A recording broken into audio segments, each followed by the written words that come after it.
여러분 안녕하세요. 저는 컨설팅 회사 베인앤컴퍼니에서 디지털 금융과 유통 분야를 담당하고 있는 신우석이라고 합니다. 먼저 2021년 서울 스마트시티 리더스 포럼의 성공적인 개최를 진심으로 축하드립니다. 아울러 금번 포럼에 제가 발표자로 참여할 수 있게 된 것을 큰 기쁨과 영광으로 생각합니다. 오늘 저는 여러분들과 위드 코로나 시대의 기업 전략이라는 주제로 말씀을 나누고자 합니다. 작년 1월 코로나 사태가 처음 발발한 이후로 벌써 1년 9개월 가까운 시간이 흐르고 있는데요.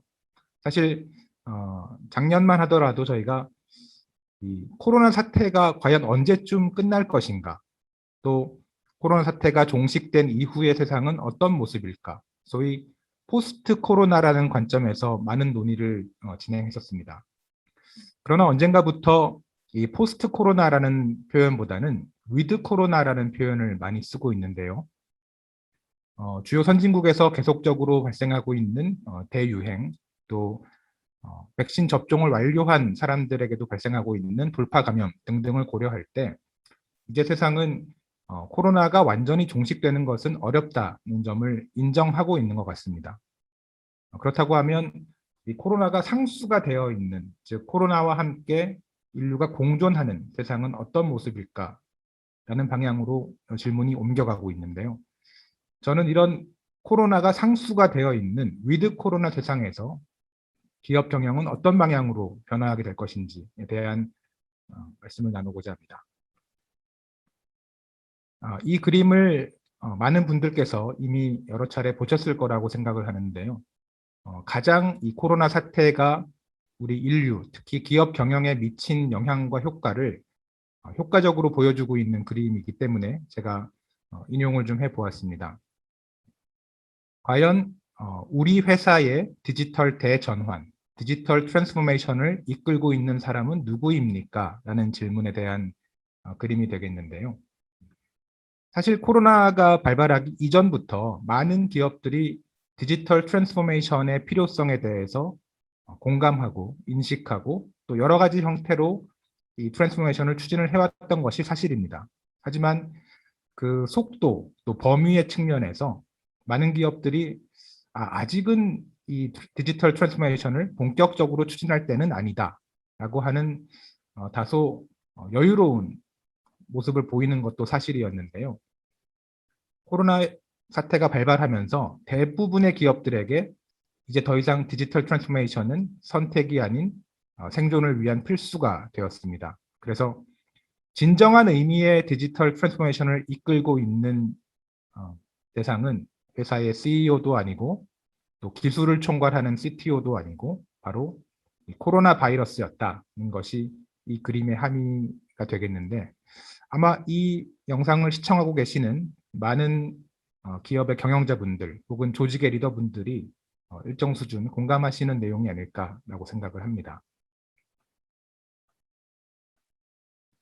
실제로 지난 1년 9개월 동안 경영 환경에 코로나는 다양한 형태의 영향들을 미쳐왔습니다.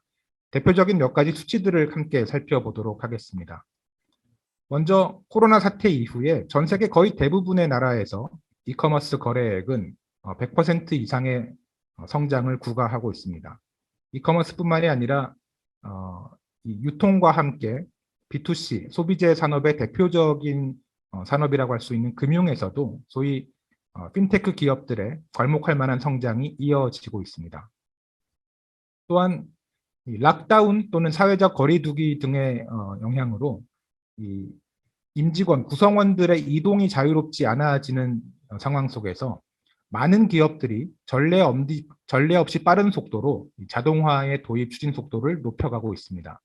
또한 보시는 바와 같이 인적 자원의 실질적인 투입 없이 수행된 고객 응대 활동들의 비율이 85%에 달하고 있습니다.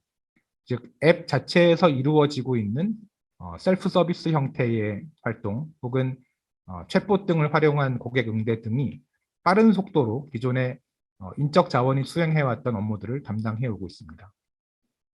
또 중국을 중심으로 편성되어 있었던 기존의 공급망, 서플라이 체인이 이 중국의 우한을 포함해서 코로나 사태 때 많은 중국에 있는 생산 시설, 공장들이 락다운 상태에 접어들면서 굉장히 큰 오퍼레이션상의 문제가 발생하였습니다. 이를 계기로 해서 기존의 극한의 효율성을 추구하는 관점에서 중국을 포함한 일부 소수 국가들에 편중되어 있었던 이 서플라이 체인을 효율성보다는 회복 탄력성이라고 하는 관점에서 새롭게 재편하고 재혁신하는 기업들이 보시는 바와 같이 대다수를 이루고 있습니다.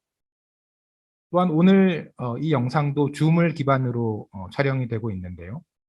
줌 혹은 슬랙 또는 마이크로소프트의 팀스 같은 비대면 상에서의 업무를 가능케 하는 이 업무 솔루션을 이용하는 임직원들의 비율 또는 일반 이용자들의 비율이 폭발적인 속도로 증가하였습니다. 또한 기존과 비교했을 때 이 빠르게 변화하는 상황 속에서 필요한 역량들을 확보하기 위한 방안으로 다른 외부 업체와의 제휴 혹은 파트너십을 공격적으로 추진하고 있는 기업들의 비율도 빠른 속도로 증가하고 있습니다. 자, 과연 여기 보시는 숫자들 가운데에서 만약에 코로나 사태가 조금 잠잠해진다 하더라도 코로나가 발발하기 이전의 모습으로 돌아갈 것이라고 보이는 숫자들이 있으신가요? 제가 봤을 때는 그런 숫자는 보이지 않는 것 같습니다. 즉, 여기에 소개해드렸던 이러한 변화들은 다시는 과거로 돌아가지 않는 불가역적이고 비가역적인 변화라고 보여집니다. 위드 코로나 시대에는 이러한 변화들이 아까 말씀드린 바와 같이 상수가 되어서 더욱더 빠른 속도로 가속화될 것이라고 보고 있습니다. 그렇다면 위드 코로나 시대의 경영 환경은 구체적으로 어떤 방향으로 변화하게 될 것인지를 좀 더 살펴보도록 하겠습니다. 사실 작년 상반기, 즉 코로나 사태가 발발하고 얼마 되지 않았을 때에는 과거에 있었던 여러 가지 형태의 이 불황 때와 비슷한 현상들을 확인할 수가 있었습니다. 이를테면 생필품 위주의 일시적인 사재기 현상이라든가 또는 당장의 소비가 급하지 않은 비필수품들에 대한 어떤 판매 하락 등등이 있었는데요. 코로나 사태가 예상보다 장기화되면서 이러한 부분들은 서서히 정상을 찾아오고 있습니다. 반면에 중단기적으로 보여지는 몇 가지 특징적인 변화가 있는데요. 아무래도 고객들 입장에서, 소비자의 입장에서 가장 문제가 되는 것은 미래에 대한 불확실성이라고 볼 수가 있겠습니다. 그래서 최대한 소비 행태를 합리적으로 가져가면서 예전보다 훨씬 더 가성비 중심의 소비가 이루어지는 경향이 확대가 되고 있습니다. 또한 비대면 이 시대가 가속화되면서 이를 위기로 받아들이는 브랜드들 또는 기회로 활용하는 브랜드들이 성패가 갈리고 있습니다. 코로나 초기에는 많은 소비자들이 기존과 같이 다양한 형태의 신규 브랜드를 모색해 보기보다는 전통적인 대기업들의 상품, 조금 더 신뢰성이 있는 대기업들의 상품들을 선호하는 패턴을 보였었는데요. 이에 따라 단기적으로 일부 신생 브랜드들의 시장 지위가 위축되는 현상이 있었습니다. 하지만 코로나 사태 장기화에 따라서 이 비대면, 특히 아까 말씀드렸던 이커머스의 어떤 성장에 따라서 이를 기회로 활용하는 브랜드들은 이전과 비교했을 때 좀 더 빠르고 괄목할 만한 성장을 이어온 것도 사실입니다. 이상의 내용들은 작년 한 해, 즉 코로나 발발 이후에 좀 중단기적으로 시장과 산업을 통해서 확인할 수 있었던 트렌드들이 되겠는데, 이보다는 좀 더 중장기적이고 또 구조적인 형태의 변화들이 이미 시작되어서 가속화되고 있습니다. 아래에 보시는 네 가지가 대표적인 중장기적 관점에서의 구조적인 변화의 트렌드라고 말씀드릴 수가 있겠습니다. 첫 번째는 앞서 말씀드렸던 이 디지털 대전환, 디지털 트랜스포메이션이 본격적으로 가속화되고 있다는 점인데요. 이제까지의 디지털 트랜스포메이션은 기업들의 성과에 영향을 미쳤다면, 즉 코로나 시대에 조금 더 성과를 잘 낸 기업과 성과를 덜 낸 기업을 구별하는 정도의 의미였다면, 앞으로 중장기적으로 봤을 때는 이 디지털 트랜스포메이션에 성공하는 기업과 성공하지 못하는 기업은 기업의 생존과 명운이 결정될 것으로 보고 있습니다. 즉, 살아남는 기업과 그렇지 못한 기업들을 구분하는 기준으로 이 디지털 대전환의 성공 여부가 자리매김하게 될 것이라고 보고 있습니다. 디지털 대전환은 단순히 아까 말씀드렸던 유통이나 금융 같은 소비재 산업에만 국한되는 것이 아니라 앞서 저희가 이 자동화를 도입하는 기업들의 비중이 늘어나고 또 글로벌 관점에서의 이 서플라이 체인을 재편하고 있는 기업들의 사례를 말씀을 드렸는데, 즉 업종을 불문하고 각 사업의 그 사업 모델에 부합하는 디지털 대전환을 여하이 달성할 수 있는지 여부에 따라서 기업의 생존이 좌우되는 시기가 도래하고 있다라고 말씀드릴 수가 있겠습니다. 네, 두 번째는 공급망 체계, 서플라이 체인의 재조정 재편이 되겠는데요.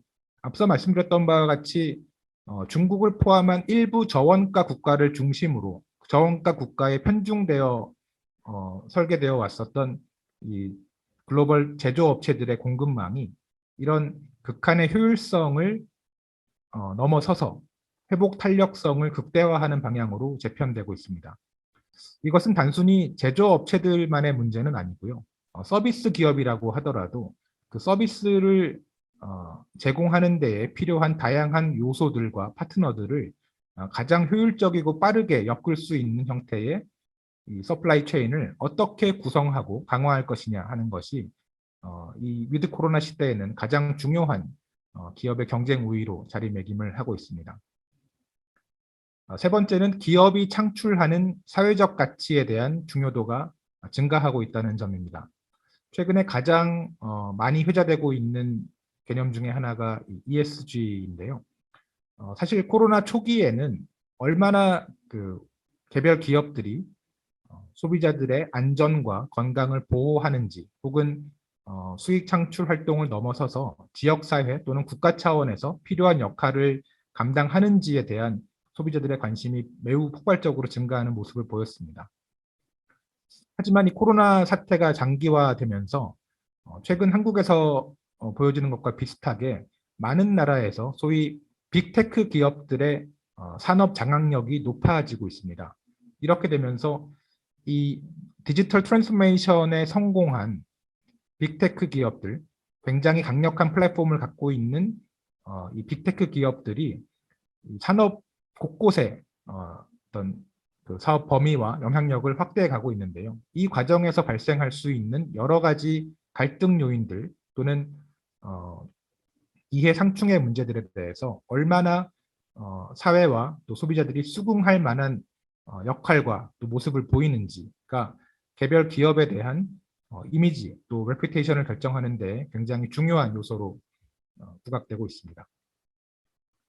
마지막으로는 그 새로운 근무 방식이 더 이상 새로운 것이 아닌 일반적이고 또 정상적인 근무 방식으로 정착될 것이라는 점입니다. 사실 그 코로나 초기부터 재택근무라든가 또는 비대면 형태의 미팅 회의 또는 애자일 형태의 조직 등이 굉장히 빠른 속도로 국내의 많은 기업들에 도입이 되었습니다.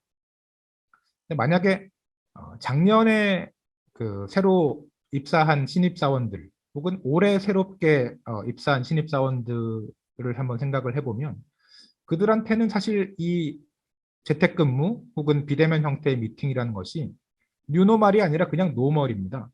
네, 과거에 그 이전의 경험이 없었기 때문에 그들한테는 사회생활을 시작하면서 처음 경험하게 된 것이 이런 형태의 업무 방식이기 때문에 이러한 것들이 단기적인 어떤 조치가 아니라 각각이 갖고 있는 그 특성과 장점들을 잘 살려서 기존의 기업이나 조직이 갖고 있던 업무 방식과 가장 효율적인 방식으로 조율되고 조화를 이룰 때에 그것이 새로운 형태의 기업 경쟁력의 원천이 될 수 있다 하는 점을 말씀드릴 수가 있겠습니다. 네, 다시 한번 요약해 보자면 디지털 대전환은 이제 본격적으로 개별 기업들의 생존과 명운을 결정짓는 요소가 될 것이다. 그리고 제조기업이든 서비스 기업이든 실제로 상품과 서비스를 고객들한테 제공하기 위해서 구축해 놓았던 소위 밸류 체인 전체에 걸쳐서 이런 코로나와 같은 팬데믹이 닥치더라도 이 충격을 최소화하면서 가장 효과적인 형태의 회복 탄력성을 담보할 수 있는 형태로 사업 모델을 구축할 수 있는 것이 필수 불가결한 요소가 되었다.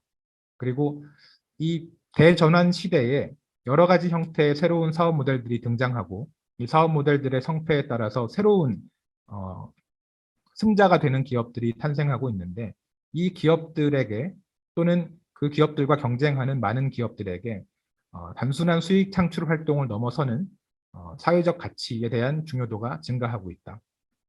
마지막으로 기업을 구성하고 있는 구성원들이 이 코로나 사태를 통해서 새롭게 경험하게 된 다양한 형태의 업무 방식 또는 그 업무 방식을 뒷받침하고 있는 조직 문화, 기업 문화가 어떻게 이 위드 코로나 시대에 적합한 방향으로 정착하느냐에 따라서 이것이 지속 가능한 경쟁력이 될 것인지 아니면 경쟁 기업과 경쟁에서 뒤처지게 되는 요소가 될 것인지를 좌우하게 될 것이다 라고 말씀드릴 수가 있겠습니다.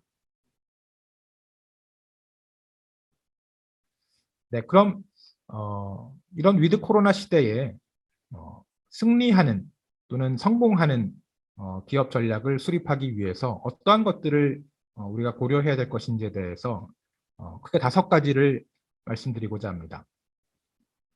네, 첫 번째는 기술 경쟁력이 지속 가능한 사업 경쟁력의 근간이다라는 점입니다.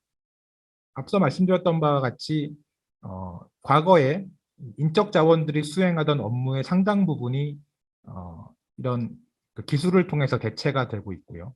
또 고객들이 직접 오프라인에서 어떤 소비 활동을 하는 것이 아니라 금융이든 유통이든 다 이 비대면 형태에서 소비 활동들을 진행을 해오고 있습니다.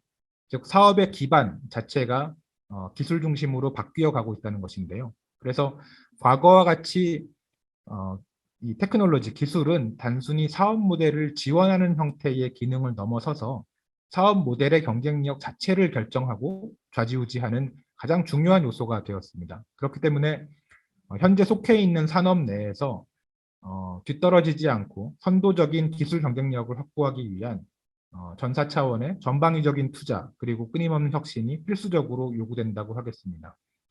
우리에게 필요한 기술을 인수, 합병 등을 통해서 확보할 것인지 아니면 우리 내부적으로 확보를 할 것인지 혹은 제휴나 파트너십 형태를 통해서 다른 사업자가 갖고 있는 그 기술 경쟁력을 우리가 확보할 것인지 소위 buy, build, borrow 관점에서 개별 기업들이 최적의 기술 경쟁력 확보 방안을 확립할 필요가 있다는 점을 가장 첫 번째 제언으로 말씀을 드립니다.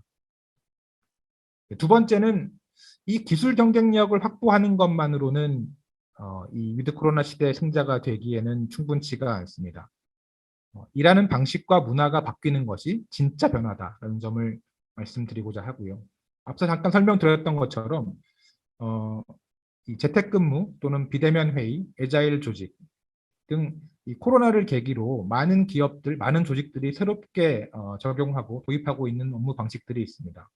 초기에는 단순히 단기적으로 우리가 출퇴근을 하지 못하는 상황이기 때문에 혹은 스타트업들이 빠른 속도로 성공을 하는데 그것을 따라가기 위해서 이런 좀 수동적인 혹은 불가피한 이유로 도입된 업무 방식들이 대부분이긴 합니다만은 이런 것들이 새로운 시대에는 가장 중요한 또 실제 위드 코로나 시대에 소비자가 원하는 상품과 서비스를 만들기 위한 핵심적인 경쟁력의 근간이라고 말씀드릴 수가 있겠습니다.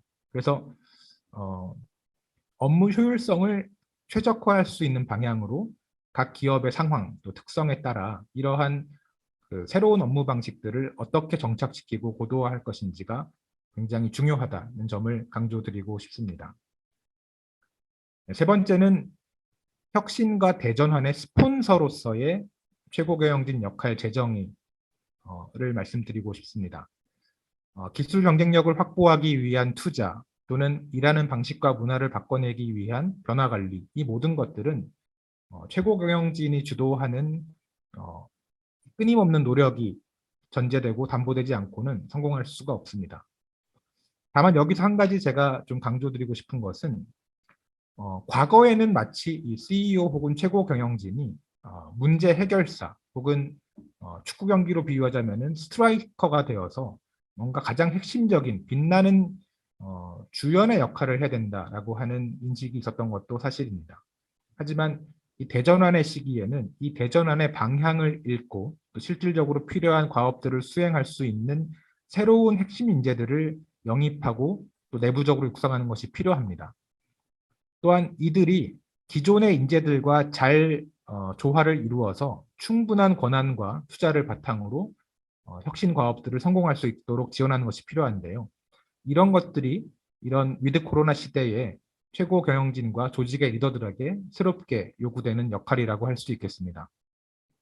주연 자리에 욕심을 내기보다는 실제 이런 주연 역할을 해야 될 핵심 인재들을 영입하고 육성하고 이들이 활약할 수 있도록 장을 마련하고 지원하는 빛나는 조연의 역할. 아까 축구 경기로 비유하자면 감독 혹은 구단주의 역할을 제대로 수행하는 것이 이러한 시기에 가장 최고 경영진한테 요구되는 또 역할에 대한 관점이 아닐까 합니다. 네 번째는 실패와 리스크 테이킹 없는 혁신은 없다는 점입니다. 사실 코로나가 불러온 가장 중요한 키워드 중에 하나는 불확실성이 되겠고요. 우리가 뉴노멀이라고 할 때는 기존에 우리가 관습적으로 인식하고 인정해오고 있었던 많은 관행적인 노멀들이 새롭게 정의되고 해체되는 그런 시대를 의미합니다. 즉 예측 가능하고 확립된 정답은 없는 세상이라고 보는 것이 타당할 것입니다. 정답이 있는 세상에서는 좌고우면하더라도 100점에 가까운 정답을 찾아서 그것을 실행하는 것이 미덕이었겠습니다마는 정답이 없는 시대에 그렇게 좌고우면하는 것은 오히려 그 실기할 수 있는 위험이 더 크다고 볼 수 있겠습니다. 그래서 한 번에 100점짜리 정답을 맞추는 것보다는 설령 그것이 50점, 60점짜리일지언정 끊임없이 그 정답들을 실행해보고 이것이 정답인지 아닌지를 시장과 고객을 통해서 테스트를 받으면서 0점을 맞추어가는, 그래서 궁극적으로 정답에 가까운 길을 갈 수 있는 그런 체계와 그런 의사결정 체계를 만드는 것이 성공의 핵심이라고 말씀드릴 수가 있겠습니다. 네, 마지막으로는 담대한 비전과 점진적 개선의 조화라는 말씀을 드리고 싶습니다. 대전환의 시대에 부합하는 담대한 비전이 필요한 시대입니다. 그래서 머리와 눈은 큰 꿈을 그리고 바라보라고 말씀드리고 싶습니다. 다만 실행이 따르지 않는 그저 멀리만 바라보는 관점으로는 진정한 의미의 혁신을 시작하기도 또는 개선을 만들어내기도 어렵습니다. 그래서 머리와 눈은 큰 꿈을 그리고 바라보더라도 손과 발은 점진적인 개선을 지속적으로 추진해야 된다. 그를 통해서 작지만 의미 있는 성공의 경험을 지속적으로 만들어내고 축적하는 것이 필요하다. 이 말씀을 드리고 싶습니다.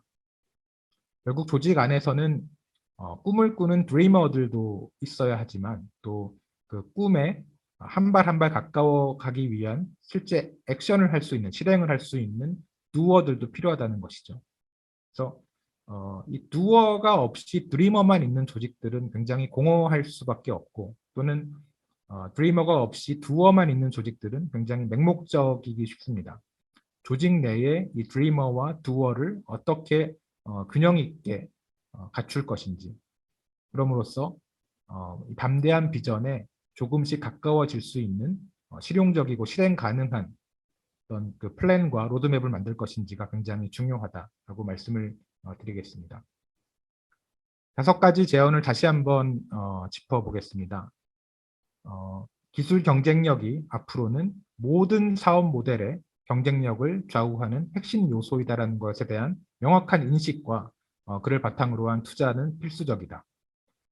그러나 기술 경쟁력을 갖추는 것만으로는 부족하고, 실제 그런 기술 경쟁력이 갖춰졌다고 전제했을 때 그 기술 경쟁력을 사업 경쟁력으로 변환시켜낼 수 있는 일하는 방식과 문화를 장착하는 것이 결국 이 혁신의 근본적인 실행력을 결정지을 수 있다.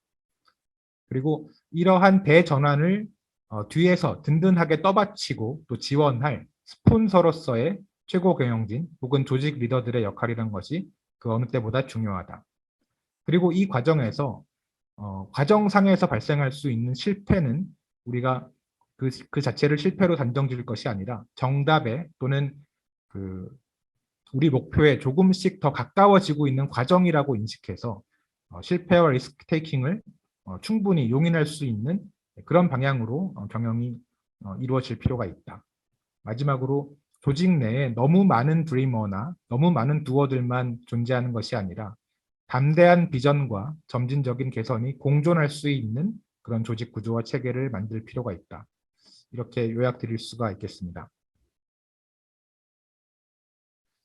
네, 이상에서 위드 코로나 시대의 경영 환경이 어떻게 변화할 것인지, 그리고 그러한 방향에서 우리 기업들이 승리하기 위해서 어떤 점들을 고려해야 될지, 기업 경영 전략 수립에 있어서 핵심적으로 고려하셔야 될 5가지 사항을 간단하게 설명드렸습니다. 여전히 코로나 사태가 어떻게 흘러갈지에 대해서는 섣불리 예측하기가 어려운 상황입니다. 다만 코로나와 공존하는 위드 코로나 시대가 앞으로 우리에게 펼쳐질 것이라는 것에 대해서는 많은 부분에서의 공감대가 있는 것 같습니다.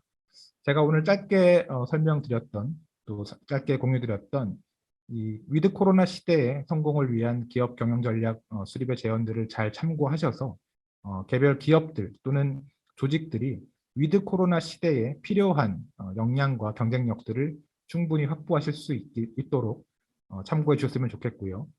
바라건대 제가 오늘 설명드린 내용들이 이 위드 코로나 시대의 불확실성을 조금이라도 걷어내고 전략을 수립하는 데에 도움이 되시기를 바라면서 저의 발표를 마치도록 하겠습니다. 다시 한번 뜻깊은 자리에서 발표의 기회를 주신 서울 스마트시티 리더스 포럼에 진심으로 감사를 드립니다. 내년에는 비대면이 아니라 대면으로 좀 더 많은 분들을 만나 뵙고 또 소통할 수 있기를 기대하면서 마치도록 하겠습니다. 감사합니다.